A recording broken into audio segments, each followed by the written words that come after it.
नमो नमः। आपका बहुत बहुत स्वागत है। आज हम 8वीं कक्षा की संस्कृत की पाठ्य पुस्तक का पाठ 2 पढ़ेंगे, जिसका शीर्षक है बिलस्य वाणी न कदापि मे श्रुता, अर्थात बिल की वाणी मैंने कभी नहीं सुनी।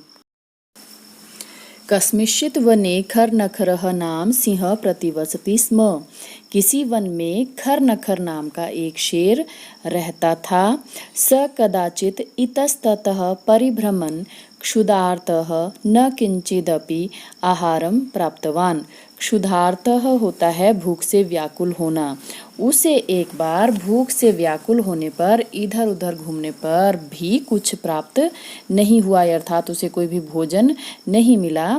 ततः सूर्यास्त समये एकाम महतीम गुहाम दृष्टवा, गुहा कहा जाता है गुफा को। तब सूर्यास्त के समय एक बहुत बड़ी गुफा को देखकर वह सोचने लगा, नूनम एतस्याम गुहायाम रात्रौ कोऽपि जीवः आगच्छति। नूनम अर्थात अवश्य ही इस गुफा में, रात्रौ अर्थात रात्रि में, कोई जीव आगच्छति मतलब आता है। अतः अत्रैव निगूढ़ो भूत्वा तिष्ठामि इति। अत्रैव मतलब यहीं पर, निगूढ़ो अर्थात छुप कर, तिष्ठामि मतलब ठहरता हूँ या रुकता हूँ या रहता हूँ। अतः यहीं पर मैं छुप कर रहता हूँ। एतस्मिन् अंतरे गुहायाः स्वामी दधिपुच्छः नाम श्रृगालः समागच्छत्। एतस्मिन् अंतरे मतलब इसी बीच जो है गुफा का स्वामी, जिसका नाम था दधिपुच्छ और वो था एक गीदड़, वो वहाँ पर आ गया। इस बीच गुफा का स्वामी दधिपुच्छ नाम का एक गीदड़ आ गया। स च यावत् पश्यति तावत् सिंह पद पद्धति गुहायाम प्रविष्टा दृश्यते न च बहिरागता। फिर वह देखता है कि शेर के पैरों के चिन्ह गुफा में प्रवेश करते हुए नजर आते हैं, लेकिन बाहर आने के नजर नहीं आ रहे हैं। श्रृगालः अचिंतयत् अहो विनष्टो अस्मि। वह गीदड़ सोचने लगा, अरे मैं तो मारा गया। नूनम अस्मिन् बिले सिंह अस्ति इति तर्कयामि।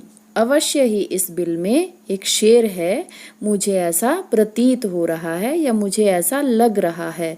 तत् किम करवाणी, अब मुझे क्या करना चाहिए। एवं विचिन्त्य दूरस्थः रवं कर्तुम आरब्धः। ऐसा सोचकर उसने दूर से ही, रवम होता है आवाज करना, आरंभ कर दिया। भो बिल, भो बिल अर्थात उसने अपनी गुफा को पुकारना शुरू कर दिया कि हे गुफा, हे गुफा, किम न स्मरसि, क्या तुम्हें याद नहीं है, यन मया त्वया सह समयः कृतो अस्ति, कि मैंने तुम्हारे साथ एक समझौता किया हुआ है। यत् कि यदा अहम बाह्यतः प्रत्यागमिष्यामि तदा त्वं माम आकरिष्यसि, कि जब मैं बाहर से लौट कर आऊँगा तब तुम मुझे पुकारोगी। यदि त्वं माम न आह्वयसि तर्हि अहम द्वितीयं बिलं यास्यामि इति। यदि तुम मुझे नहीं पुकारोगी तो मैं दूसरे बिल में चला जाऊंगा। अथ एतत् श्रुत्वा सिंह अचिंतयत्। अब ऐसा सुनकर शेर सोचने लगा, नूनम एषा गुहा स्वामिनः सदा समावाहनम करोति। अवश्य ही यह गुफा अपने स्वामी का हमेशा आवाहन करती है या अपने स्वामी को स्वयं बुलाती है।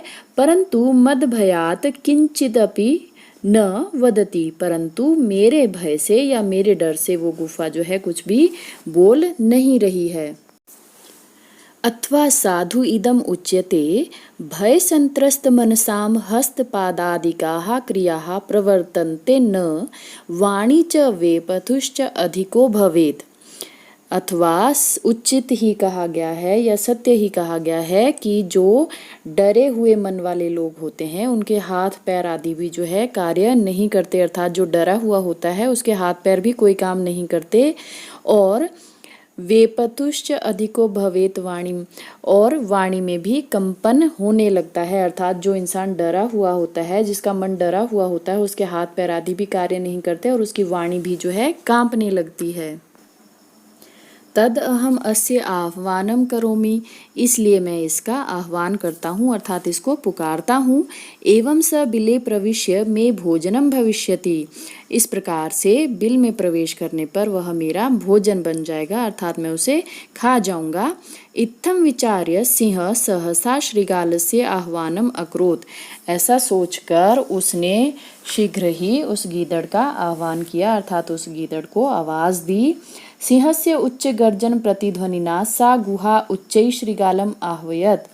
सिंह की शेर की ऊंची गर्जन की प्रतिध्वनि से, अर्थात जैसे ही शेर ऊंची आवाज में दहाड़ता है उसकी गूंज से वह गुफा भी जो है ऊंची आवाज में गूंज उठती है और उसने श्रीगाल को पुकारा, अर्थात शेर के गरजने की जो है गूंज उस गुफा से सुनाई दी। अनेन अन्ये अपि पशवः भयभीताः अभवन्। इससे अन्य पशु भी भयभीत हो गए, डर गए। श्रीगालो अपि ततः दूरम पलायमानः इमम अपठत्। गीदड़ भी वहां से दूर पलायमानः मतलब होता है पलायन करना, अर्थात भाग जाना।